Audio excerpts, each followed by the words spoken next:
Бүгін біз яңа ел шыршысын бизи тұрған әсбаплар турында сөйләшеп өлгерген идек. Менә тагын бір үзенчәлеклесе. Яңа елга багышланган җырның көйләре язылган шар.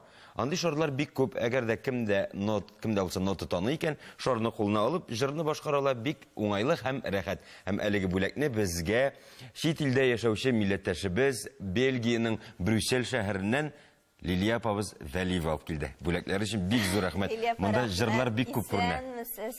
Сәламлыйбыз сезне. Лилия апа, сез инде күп еллар Бельгиядә яшисез. Туган ялгыз сезнең. Тумышыгыз белән каян сез? Мин Әлки районыннан үзем. Әлбәттә, Татарстанга кайтуыгыз юкка гына түгелдер. Беренчедән сез Европада, Бельгиядә татарлар оешмасын җитәклисез һәм әлеге сәфәрегез нәрсәгә нигезләнгән һәм Бельгиядә татарларның хәлләре ничек? Бельгия татарлары үзләренең кайнар сәламнәрен җибәрәләр. Якташларына, ватандашларына. Әлбәттә, безнең анда татарларыбыз бик күп һәм алар кайтып йөриләр. Кемдер бер кайчанда булмаган әле Казанда турист булып кунакка килә. Без инде бүген менә яңа ел турында бик күп сүз алып барабыз. Ләкин мин килдем кызу җәй турында сөйләшергә. Шул исәп белән күп очрашулар булды бу ике көндә.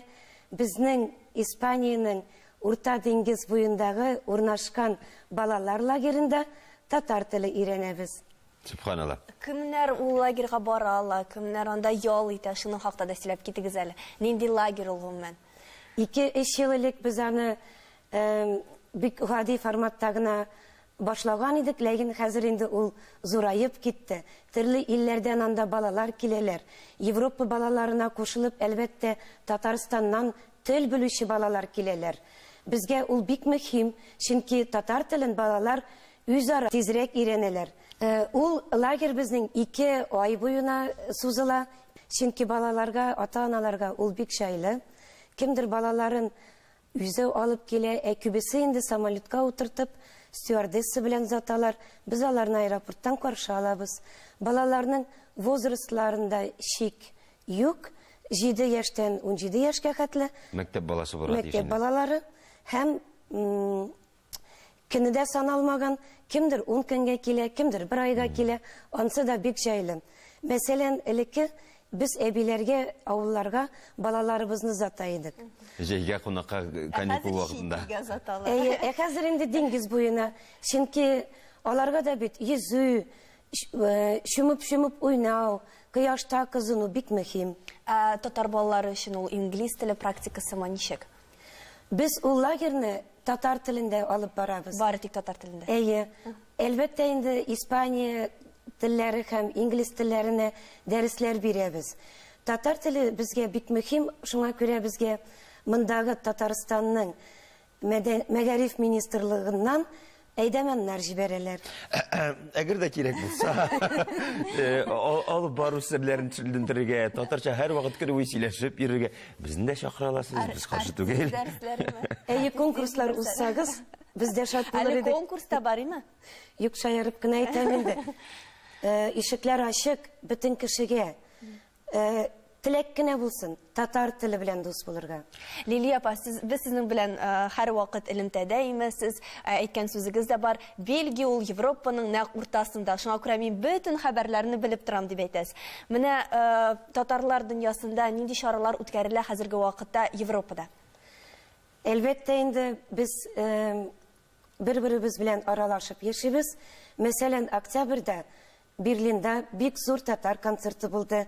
Анда без җыелыштык, очраштык. Концерттан соң да безгә шәйләр ишү бик мөһим. Аннарысын 18 ноябрьдә мәсәлән, Бон шәһәренә бөтенебез җыелыштык. Анда Тинчурин театры килгән иде, Назлы кияү спектакле белән. Шуннан соң безнең үзебездә дә 1 ноябрьдә аулагы кичәсе булды. Наскилар бәйләп 5 энәләр белән наза уеннары уйнап, йылдызлар санап, барсында үтәдек. Бүген көндә Татарстан белән сезне нәрсә бәйли? Туганлык җипләре арасында. Иң беренче ул татар теле, мәдәният һәм сәнгать. Туганнар ягыннан? Туганнар белән бит инде хәзер бик җиңел аралашырга. WhatsApp-лар һәрбер дәвәнидә бар бит инде алар. Сез шелтәрләрне.